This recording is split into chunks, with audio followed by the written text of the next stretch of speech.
Hi, I'm Quentin Schultze, author of the book You'll Shoot Your Eye Out, Life Lessons from the movie A Christmas Story.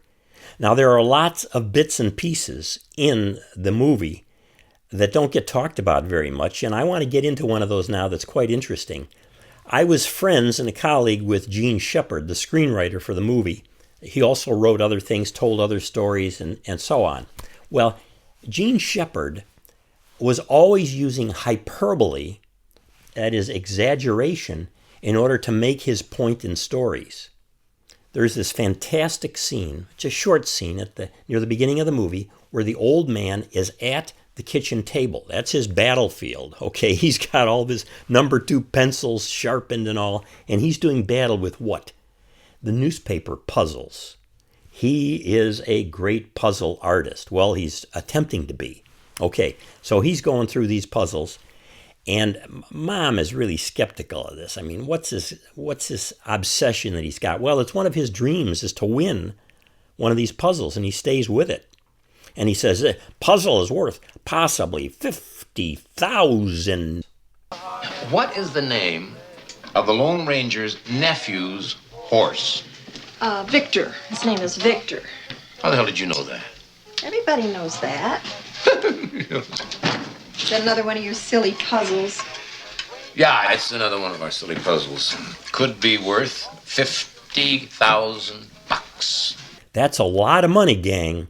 In fact, in today's money, that would be over $1 million compared with the year that the film approximately takes place in, 1940. Over $1 million.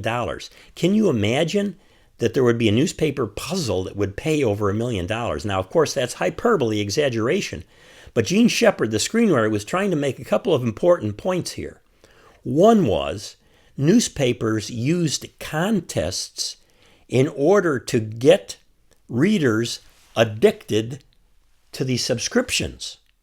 Newspapers were competitive. In fact, when I was growing up in Chicago, I worked early on, starting when I was 15 years old, paid under the table at a drugstore, and one of the things I had to do was to keep the newspapers stocked up front. We had an area there, if I remember right, there were 6 different Chicago daily newspapers at that time. My old man was a Chicago Daily News guy, like the old man in the movie is an old guy or whatever. He always had to have his daily news. But there was the Tribune, and there were others as well, the Sun-Times and the like. So it was very competitive. It was competitive in terms of writing the stories that would attract people. So if somebody came into our drugstore and looked down at those newspapers, the headlines and the front page stories and all were really important because you wanted to sell copies if you were running that newspaper. But one of the other things they did was to have these contests that Gene Shepard remembered, these contests in the newspaper. So the old man gets into this contest, and he is not going to change his subscription to a different newspaper because he wants that contest every week in order to try and send it in for $50,000. I mean, he might win a bowling alley. Can you imagine that? Or who knows what he's going to win, but it could be worth a lot to him. Now, it doesn't occur to him, he's a little on the dense side, even though he's smart in some ways. It doesn't occur to him that it's not that everybody who gets them all right is going to win that 50,000 or the equivalent of $1 million today. They probably would get thousands of responses back where everybody had all the answers correct, and then they would pick one from those. And it probably said that in the newspaper, how the rules of the contest, so to speak. So $50,000, they want to keep the subscriptions going. But the other thing is, Gene said to me, they want to appeal to the egos of people who think they're really good at contests.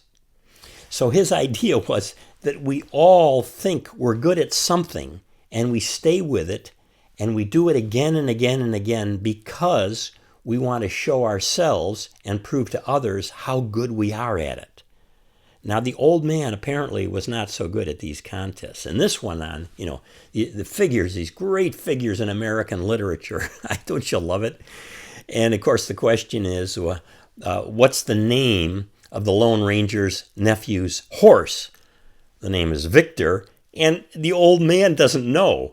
And of course, the old man's not going to know a lot of great literary answers, too, but he doesn't even know this. But Mom does, and Mom tells him the answer, and this ends up being the one that goes in and gets him in the raffle, so he wins the major award, which ends up being the leg lamp.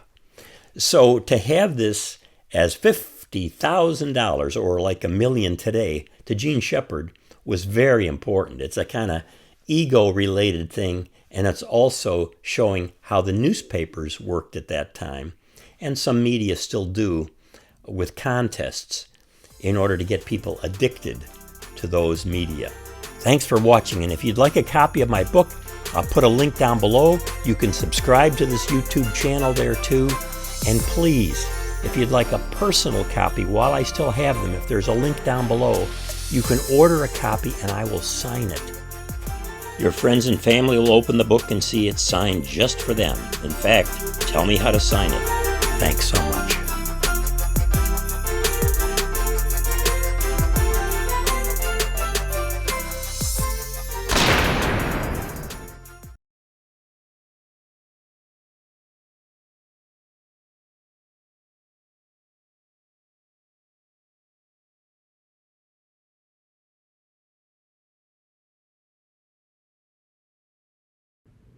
$50,000.